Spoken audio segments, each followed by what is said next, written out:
میرا غفلت میں ڈوبا دل بدل دے،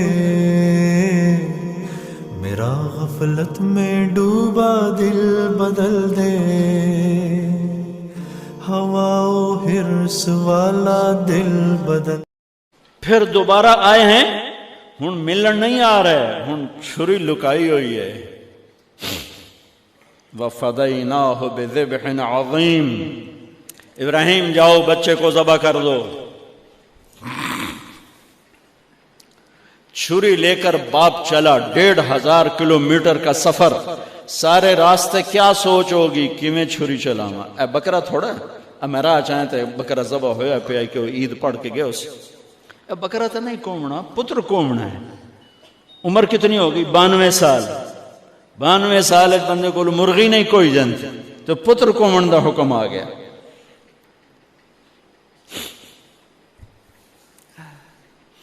بڑے شیطان کے یوں منہ کرو ادھر لیفٹ، ادھر سے منہ کرو تو رائٹ۔ 2 پہاڑ آپس میں ملتے تھے، اس میں ایک اونٹ بن جاتی تھی، وہاں باپ بیٹا کھڑے ہوئے، 92-95 سال کی عمر ہے اور آگے معصوم پھول ہے۔ بچہ تب پرایا بھی ہوئے تو پیارا لگتا ہے، اپنا جگر۔ انی ارا فی المنام انی اذبحک فانظر ماذا ترى، بیٹا تیرے ذبح کا حکم آ چکا ہے، کیا کہتے؟ تو آگے بیٹا کہتا تسی خواب ویکھیا، میرا کی قصور کہ میں نے خواب دیکھا تجھے ذبح کرتا ہوں۔ تو آگے اسماعیل کہتے ابا میرا کیا قصور ہے، خواب تو آپ نے دیکھا ہے، میں تو آپ کی اکیلی اولاد ہوں، مجھے کیوں ذبح کرتے؟ جواب سنو، یا ابا تفعل، میں قربان جاؤں قرآن کی اس تعبیر پر۔ اسماعیل علیہ السلام کے جذبات کو 2 لفظ، یا ابا تفعل، یا ابت افعل،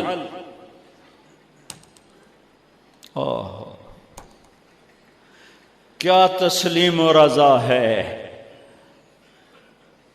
ترجمہ جو بھی ہے، فرمایا دیر کیوں کر رہے ہو؟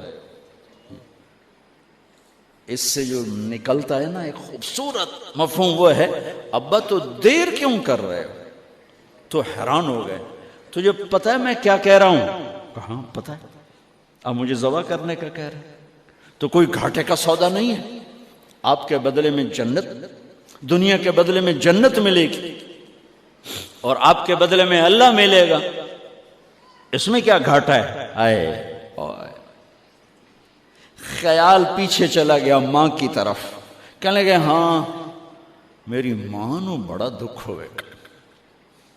تو پھر اپنا کرتا اتارا، کہا ابا یہ کرتا میری ماں کو دے دیں،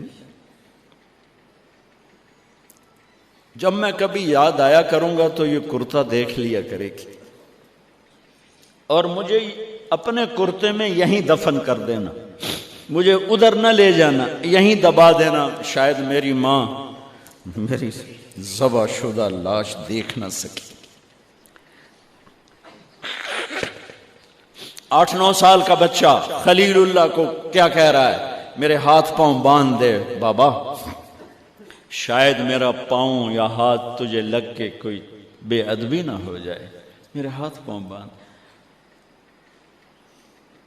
مجھے الٹا لٹانا، سیدھا نہ لٹانا، کہیں آنکھوں میں آنکھیں پڑیں اور تیرا دل نرم ہو جائے، تیرا ہاتھ نہ کمب جاوے، میرے رب دے امر اچ دیر نہ ہو جاوے۔ ان کو ماننے والی امت کہے سود کے بغیر گزارا نہیں، جھوٹ کے بغیر گزارا نہیں، ملاوٹ کے بغیر گزارا نہیں، رشوت کے بغیر گزارا۔ آگ لگا دو اپنی تاریخ کو، جاؤ جو مرضی کرو، جو مرضی گندگی کھانی ہے کھاؤ، اللہ کی جنت جہنم کو بھلا دو، جو کرنا ہے کرو، لیکن تمہارے بھلانے سے حقائق نہیں مٹ سکتے۔ جنت بھی ہے، جہنم بھی ہے، اور حلال حرام پہ فیصلے بھی ہیں۔ ابراہیم علیہ السلام نے ہاتھ باندھے، پاؤں باندھے، یہ کوئی بکرے دے ہاتھ پیر تو نہیں بننے جا رہے، پتر دے ہاتھ پیر بننے جا رہے ہیں۔ الٹا لٹایا، ایک ہاتھ میں چھری، ایک ہاتھ میں سر کے بال، گوڈا کنڈ پہ رکھے، گھٹنے کو کمر پہ رکھا، یوں بال پکڑے اور چھری، اور ایسے یوں آسمان کو دیکھا۔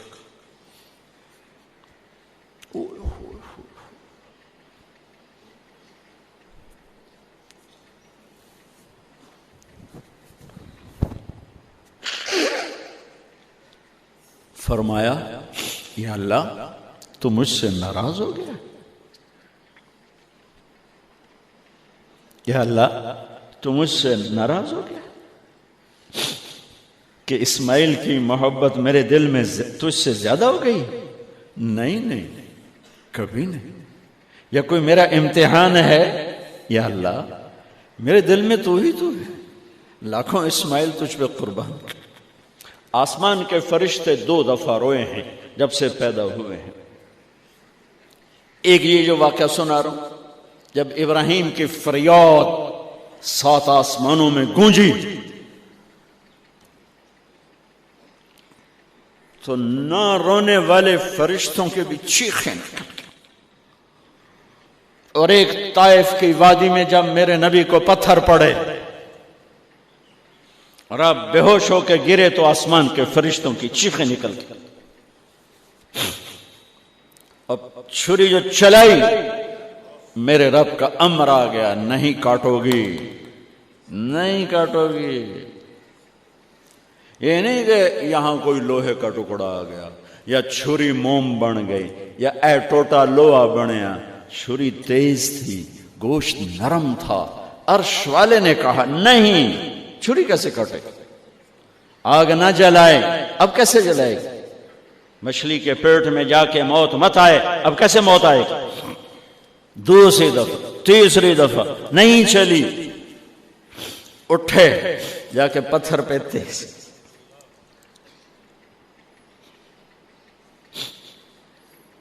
یہ علماء نے لکھا ہے کہ جانور کے سامنے چھری تیز نہ کرو تاکہ جانور کو تکلیف نہ ہو۔ قربانی کے مسائل میں آتا ہے، قربانی کے مسائل میں، کہ جانور کے سامنے چھری تیز نہ کرو کہ جانور کو تکلیف نہ ہو۔ پتر دے سامنے چھری تیز ہو رہی، میں چلتی کیوں نہیں؟ جب چوتھی دفعہ پکڑی ہے تو اللہ نے کہا جبریل جلدی کر، میرے خلیل نو جلا لایا ہے۔ امتحان پاس ہو گیا۔ وَنَادَيْنَاهُ أَنْ يَا إِبْرَاهِيمُ قَدْ صَدَّقْتَ الرُّؤْيَا إِنَّا كَذَلِكَ نَجْزِي الْمُحْسِنِينَ وَفَدَيْنَاهُ بِذِبْحٍ عَظِيمٍ۔ پٹی باندھی تھی آنکھوں پر، چھری جو چلائی چل گئے، آنکھوں سے پٹی اتاری تو سامنے چھترا اور آگے اسماعیل اور ساتھ جبرائیل، دونوں مسکرا رہے اور چھترا سامنے پڑا۔ میرے نبی ساری زندگی 2 چھترے ذبح فرماتے تھے قربانی میں، ایک امت کی طرف سے، ایک اپنی طرف سے۔ حج کے موقع پہ 63 اونٹوں کی قربانی دی۔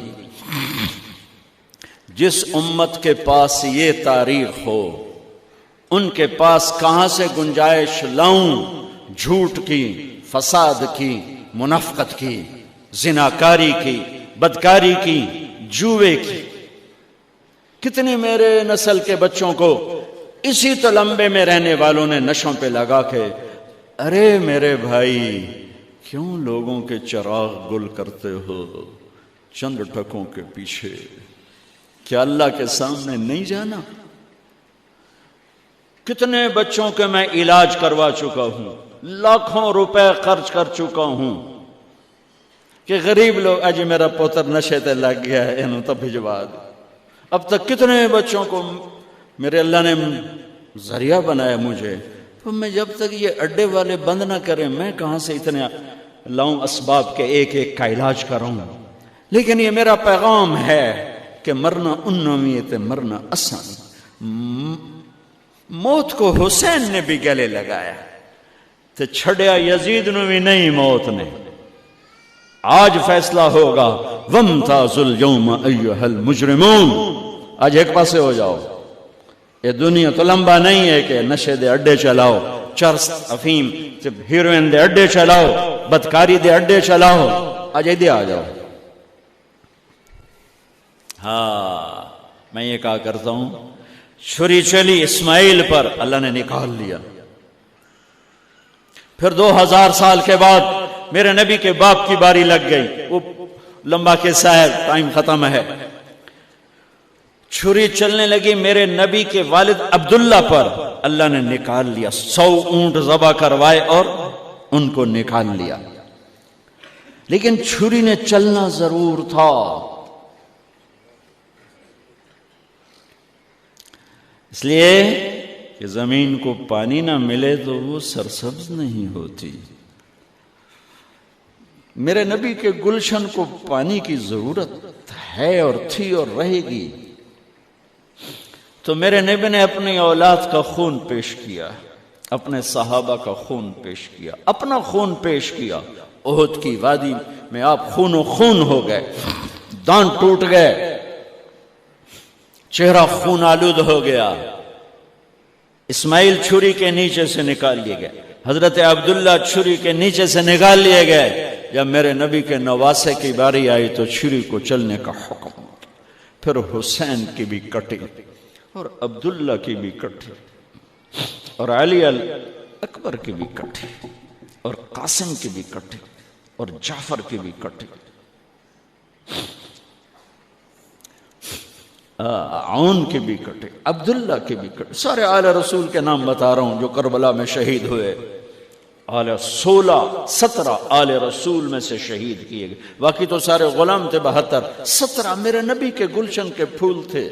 ہاں انہیں کھاد بننا تھا. میرا اللہ چاہتا تو ان واقعات کو روک سکتا تھا, لیکن اللہ اقبال کی قبر روشن کرے. اسلام زندہ ہوتا ہے ہر کربلا کے بعد. یہ میرے رب کی سنت. ہمارے لیے کربلا نہیں ہے. ہمارے لیے کربلا کیا ہے؟ جھوٹ چھوڑو, زنا چھوڑو, شراب چھوڑو, جوا چھوڑو, سود چھوڑو, ظلم چھوڑو, ذاتی چھوڑو, الزام تراشی چھوڑو, ماں باپ کی نافرمانی چھوڑو, بیویوں پہ ظلم چھوڑو, لوگوں کے حق مارنا چھوڑو, لوگوں کو بے عزت کرنا چھوڑو, جھوٹے مقدمے چھوڑو, جھوٹی گواہیاں چھوڑو. ہمارے لیے یہ چھوڑنا ہے. ہمارے لیے یہ چھریاں ہیں. چلاؤ چھری اپنے جذبات پر, احساسات پر, ان غلط خیالات پر جو کل کو اللہ اس کے رسول کی بارگاہ میں ہم